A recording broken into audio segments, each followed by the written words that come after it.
So, hello, I'm Larry Westfall, and I'm a lead solution consultant with Hewlett Packard Enterprise, or HPE for short. A while back we were, oh, sorry.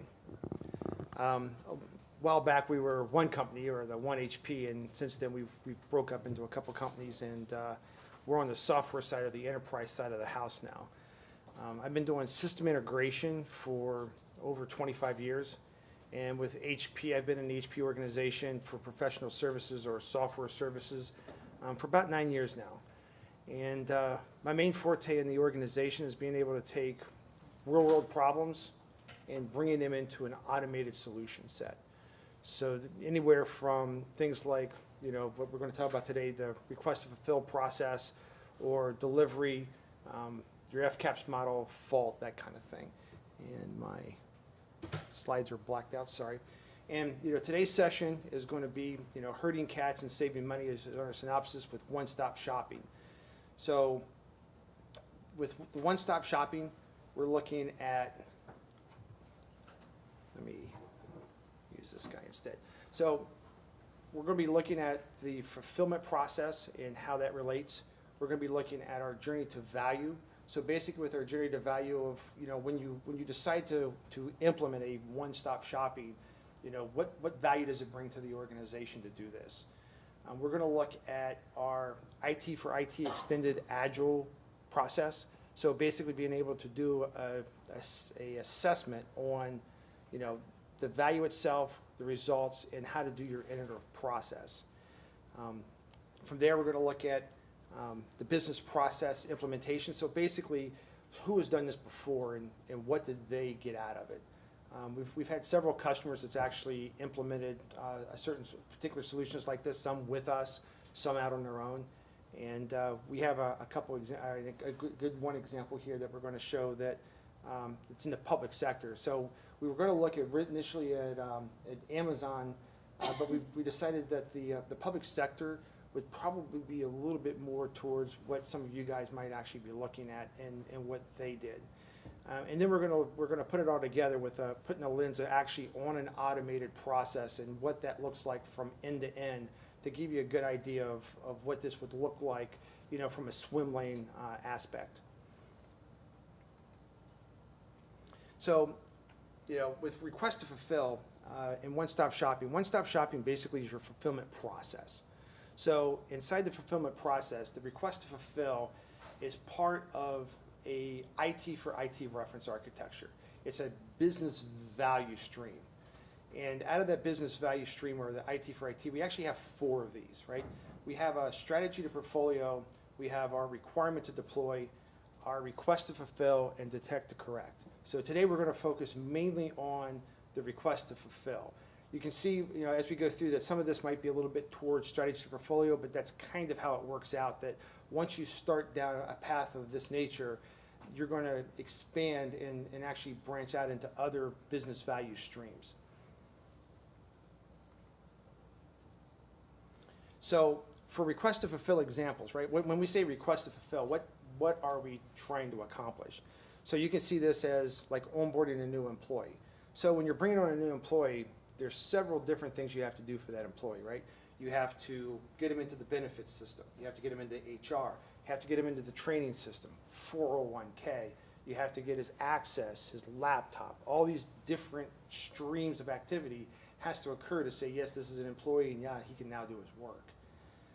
Another example would be registering new applicants for services. So something like SNAP, employment benefits, school to work training, it's inside of like job and family services, right? There's several avenues that an individual has to go through to get fully integrated into that process. And you have a person on the back end who actually brings them on board and actually fills out the various systems needed to bring this person online.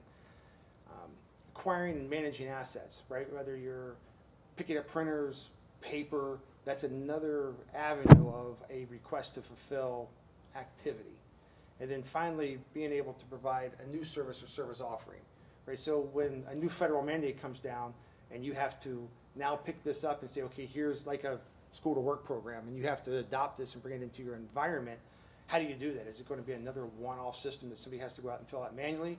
or are you going to bring it into a holistic one-stop shopping type of activity where it's a point presence? So, if again, the fulfillment process, basically request to fulfill, one-stop shopping, and most people will find that, your request system is like herding cats, right? A lot of times your request system would look similar to this, where you have a requester who brings in a new applicant. He has to go out to the job bank. He fills out the job bank stuff. He now goes over to the benefits. He takes the exact same information that he just filled out in the job bank, and he fills out the benefit system. He goes out to SNAP. He enters the same information, or we hope that they entered the same information all the way through. And then they have to sit down and they have to manually fill out all the paperwork of all the stuff that they just did online, initial it, sign it, and then file it away. So as you can see that throughout this entire process, when you go and get your federal audit of what you've accomplished or how your program works, you'll find large gaps, right, where the names are spelled different, or it's the wrong last name, or you get the person all the way through and you forgot to take a piece of information from one system, as I've seen before in some organizations, and put it back into the first one, where it's a process that you have to loop back around because you need like an employee example, you need an employee ID from this system to put in this system, but first you have to have this system up and running to get an ID for the employment system. So you have a lot of backtracking that goes on.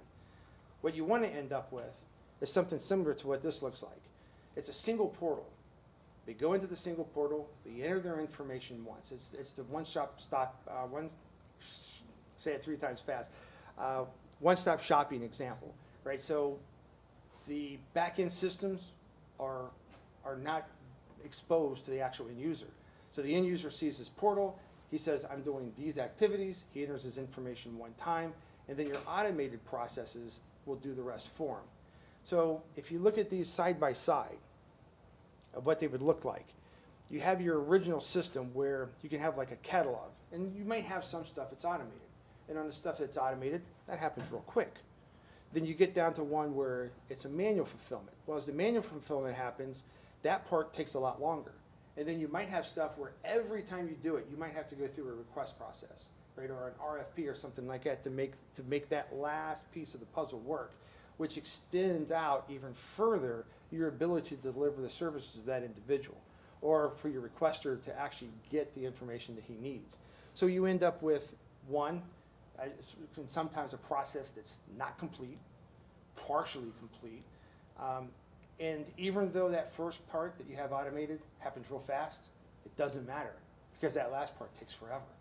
So it doesn't matter that I got them into this one system in 1 hour if the rest of it takes 3 to 4 weeks to actually accomplish. We actually have a company or a public sector we're working with right now where that's the case. It actually takes them 45 minutes per applicant to actually get them completely registered in all the systems they need to register in. That they're actually going into individual systems and manually typing this in over and over again. The requirement is 45 words a minute for people to work the position, and it has high turnover because very few people can follow the process to completion. So they have an extreme high turnover in that particular area, and because it's a front end, low area, it's low pay. So they can't. So once the person actually gets skilled enough to work it, they quit and leave. So once you get out of that mode, we go down to what we see at the bottom, right? We have our single portal. So in a single portal, all of our systems are automated. If the request to fulfill, if you do it daily, weekly, quarterly, annually, right? If it's the same process, you can automate that process, right? So you want to look at not only do I do all catalog 1, catalog 2, but even the RFPs. Right? You can actually get your RFPs down to where you fill out the information, it spits out the correct process. So the first one, you end up with 1, unhappy requesters, unhappy workers. The more unhappy your worker is, of course, the less efficient they are. Even worse, you have unhappy applicants, right? So you have people who can maybe showing up to Job and Family Services before they open, but because the line is so great, they actually leave at the end of the day without actually being able to be signed up, which gets on the news sometimes in the one area I'm talking about. You actually have people complaining that I've been here all day. I've been here for 12 hours now, and I still have been unable to sign up for benefits. So when you're going down this route, right, you want to look at our journey to value. So the journey to value is basically how you do, the effort you're getting ready to undertake. How do you determine that it's worth doing, right? So it does. If you're only going to save, let's say, $1 million a year, it's going to cost you $10 million to implement. You have a 10-year ROI. So you want to look at your journey to value first, and there's a framework that actually can help you derive that value. So as you're looking here, we have our measured results, which maps to our tangible outcomes. Successful references, right? So when you go to do this, you want to know, right, if somebody's done this exact same thing before. If they haven't done the exact same thing before, have they done something similar? Have they taken a similar journey that they know when we hit this hill, we had to do this to overcome it? Might not be the exact same destination you're going in, but you'll have some good ideas of, oh, here's a pitfall. We can plan for this pitfall ahead of time, and we can circumvent this particular issue. So you want those references, because what that gives you, it gives you, a proven approach and results driven. So when you actually go to say we need to set up this one-stop shopping for our end customers, that you actually have some grounds to prove that, one, it has benefit, and two, that you can have some form of ROI of it. You definitely don't want to get into the thing of actually doing technology or doing business processes just for the sake of doing something new. Right? You want to make sure that it actually has value. And of course, you want a maturity model. You want a foundation. So for this, you use an agile approach. Right? So with an agile approach, you have what we call value backlog. So as you go forward with your process, and we'll go ahead to the next slide because that kind of segues in. It's going to be an iterative approach. You're going to cycle this approach. So each cycle through, your efficiencies will get better. Right? Every time you do it, you're looking at reuse. Right? So we have our value realization. So basically, it's our continued measured, realized value that we actually got out of the product or out of the effort that you're going through. We have our validated priorities. So with validated priorities, what we're doing there is we're actually talking to the business unit, right? Maybe some of you guys, or it might be some of your customers who come to you and rely on you guys for services. So with the business unit, you want to know where their pain points are. What exactly during the day or during their thing is causing them the most problems. You log that. How much time is it taking? Right? Why is it taking 45 minutes to bring an applicant on board, and which process in this takes the longest to accomplish? So you bring that together so that they can visualize, or you can visualize and create a roadmap for that part. Then we have our validated, our journey to value assessment. So this is where you actually are going to take a step back. You look at what you've brought in. You look at the interdependencies, and actually make a determination of what this will cost, how long will it take to do, and where you can derive value first. That will feed into your findings, right? So in your findings is where you come up with basically your ROI or your case study to say, all right, here's all the information we've gathered, here's our roadmap, here's the plan, this is how we're going to move forward.